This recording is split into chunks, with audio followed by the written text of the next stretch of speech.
here in the district. Mr. Speaker, as members of the executive, we pass via all the allocated land in the district and cite one of the sites for allocation of this office. Mr. Speaker, when you are coming from the district, the main entrance, the first block has been allocated to the office of the resident district commissioner. And the next block, 2 plots with measurement of 30 by 39 have been allocated to the office of the district. Mr. Speaker, in consultation and in regard to Rule 27, Sub-Rule 1 of the Standard Rules of Procedure for Local Government Council in Uganda, requires that every proposal before council shall be made in form of a motion. Mr. Speaker, I therefore move a motion that this council take into consideration for the allocation of that particular plot being surveyed, being inspected by member of the executive, and the technical team headed by COW be given to the office of the district. Mr. Speaker, I beg to submit. Mr. Speaker, 2, in the same note,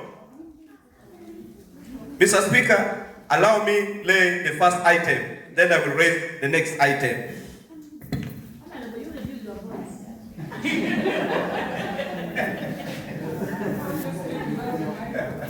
The request is that you reduce. Mr. Speaker, I beg to submit.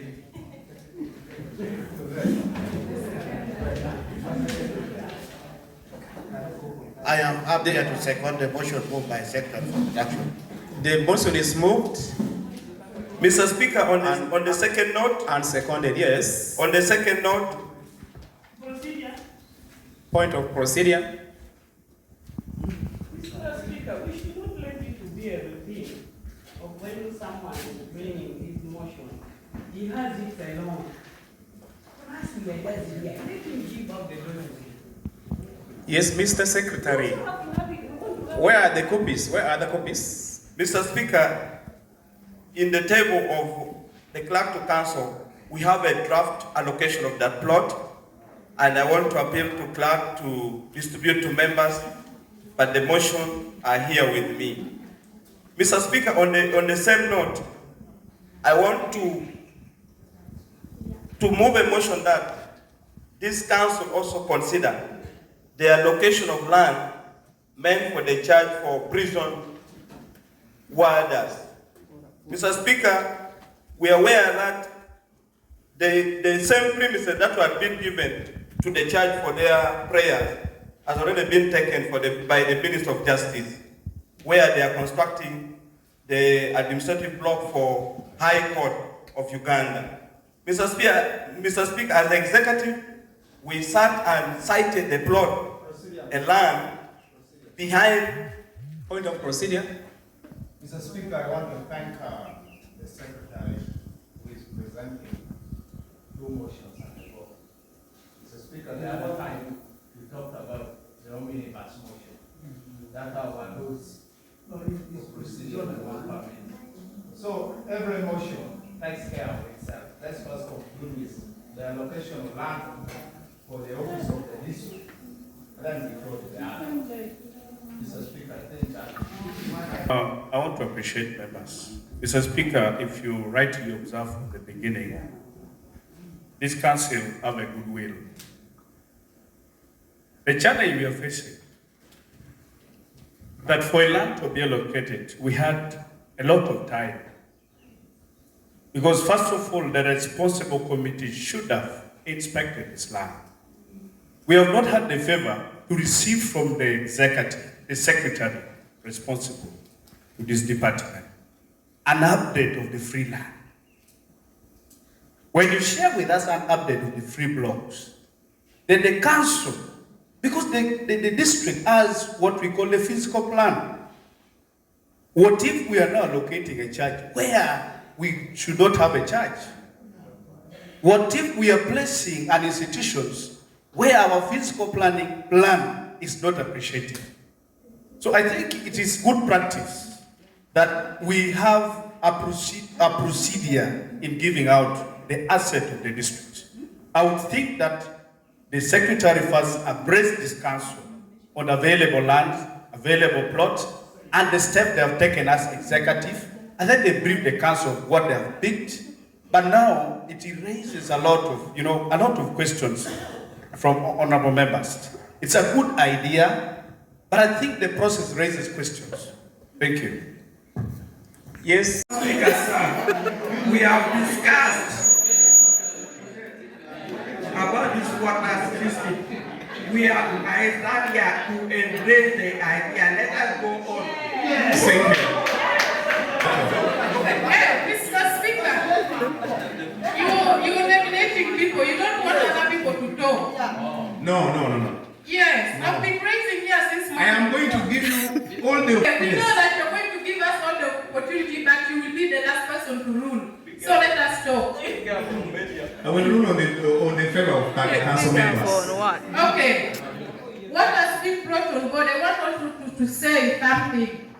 I know these people came here. They gave us time to go and consult our electorates. Me personally, I went. But the issue on the ground there was not favorable. Secondly, since it is a government policy, from my side, I cannot deny it. Because I know, as a Barata District Council, if we refuse, other districts will be moving on. And I know, this has... Members, let's have order. This is the paper they are talking about. Let's hear what is coming from I've them. kept my copy and it is live here. And one, the content of the paper is deep-rooted. If you don't understand what is here, you will never understand it. It is deep-rooted. Two, it requires market thinking, unlike those of the Bitabaligos. Let's have order. The ironical, metaphorical, and cognitive aspects of it. Point where the biological father passed on, leaving behind a widower. Now, plus the orphanage.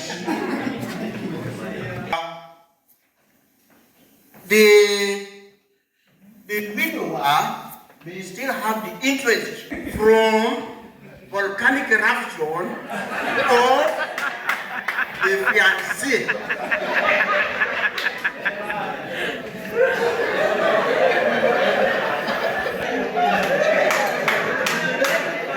Now, in this case, the orphanage have no right to reject the demand of the fiancé.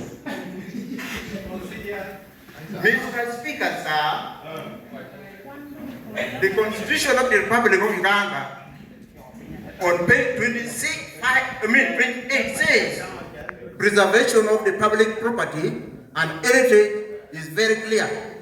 The state and the citizens shall endeavor to preserve and protect and generally promote the culture of preservation and public property and Uganda heritage.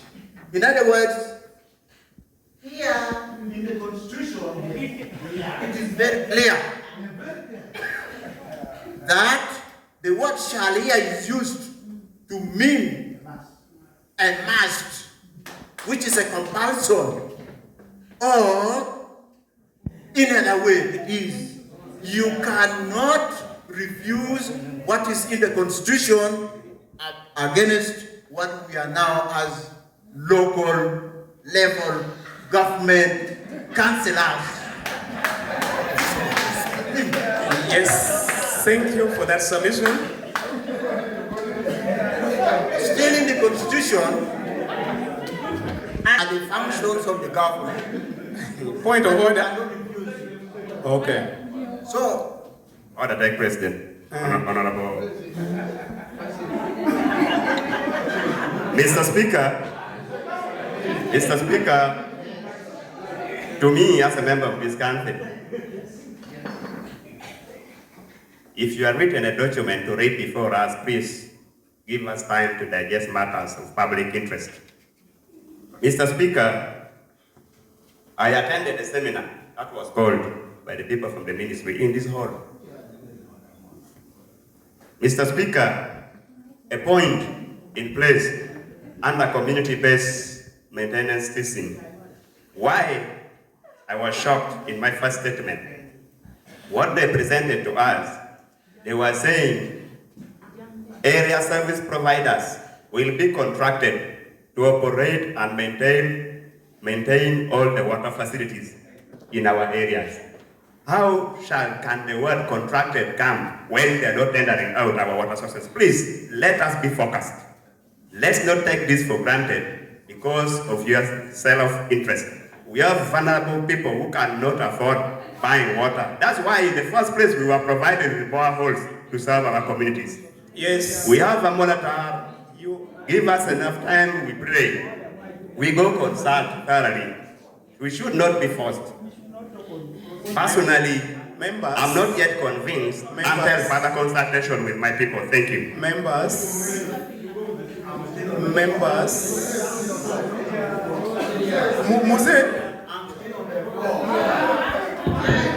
Muse, Mr. Speaker, you wind up your submission. that is, Mr. Speaker, sir, that is one of the most bogus hypochondriac statements I've ever heard in my life. On the on the nation objectives and directive policy of the state, page 26 of the Constitution. Protection of natural resources. As point of procedure, Going on procedure. allow him to conclude. He is concluding. Mr. Speaker, take note that the Constitution consistently used the word shall. And Understood. yes, if you don't know grammar, please, you sit down. Okay, thank you. Muse, your time is up. To sum up, Mr. Speaker, Your time is up. I have the following recommendations to make. 15 seconds. The council has no legal bylaw. This council has no legal bylaw to challenge the draft. This draft is very clear, and then this council has no legal law to challenge it. Yeah. 2, it is enough. Right. The submission is enough. The underground water is one of the geological resources